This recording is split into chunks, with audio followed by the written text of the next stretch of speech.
berarti tengah, perantara atau pengantar.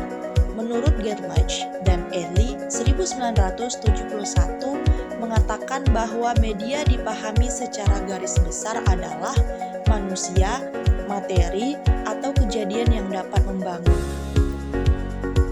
Fungsi media belajar. Yang pertama, membangkitkan motivasi belajar siswa. Yang kedua, menarik perhatian siswa lebih besar terhadap pelajaran. Yang ketiga, memberikan pengalaman secara menyeluruh, mulai dari konkret sampai dengan abstrak. Yang keempat, seluruh indera siswa dapat terlihat dalam proses pembelajaran. Dan yang terakhir yaitu, pembelajaran menjadi menyenangkan dan tidak menjadi membosankan.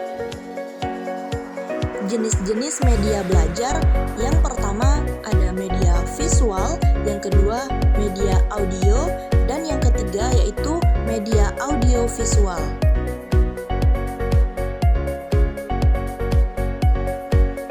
Manfaat media belajar. Yang pertama, penyampaian materi pembelajaran dapat diseragamkan. Yang kedua, proses pembelajaran jadi lebih menarik. Yang ketiga, proses pembelajaran menjadi lebih interaktif. Yang keempat, efisiensi waktu dan tenaga. Yang kelima, dapat dilakukan di mana dan kapan saja. Dan yang terakhir, merubah peran guru ke arah yang lebih positif dan pro.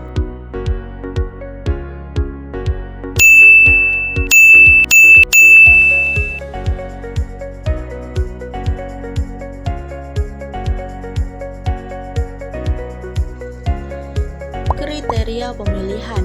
Yang pertama, kemampuan mengakomodasikan penyajian stimulus yang tepat, visual dan audiovisual. Yang kedua, kemampuan mengakomodasikan respon siswa yang tepat, tertulis audio, dan kegiatan fisik. Yang ketiga, kemampuan mengakomodasikan umpan balik. Yang keempat, pemilihan media utama dan media sekunder untuk penyajian informasi dan STEAM.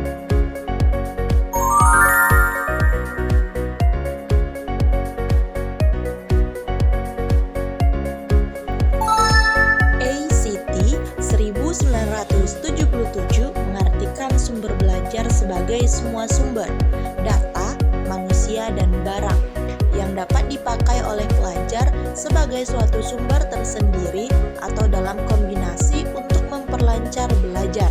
Dalam hal ini, sumber belajar meliputi pesan, orang, material, alat, teknik, dan lingkungan. Sumber belajar bahkan berubah menjadi komponen sistem instruksional apabila sumber belajar itu diatur sebelumnya, didesain, dan dipilih lalu dikombinasikan menjadi suatu sistem instruksional yang lengkap sehingga berdampak pada pembelajaran yang bertujuan dan terkontrol.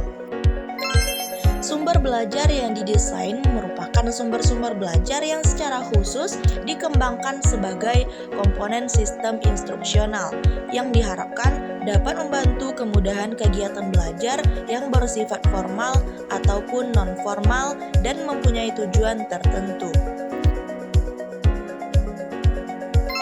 Sumber belajar yang dimanfaatkan by utilization.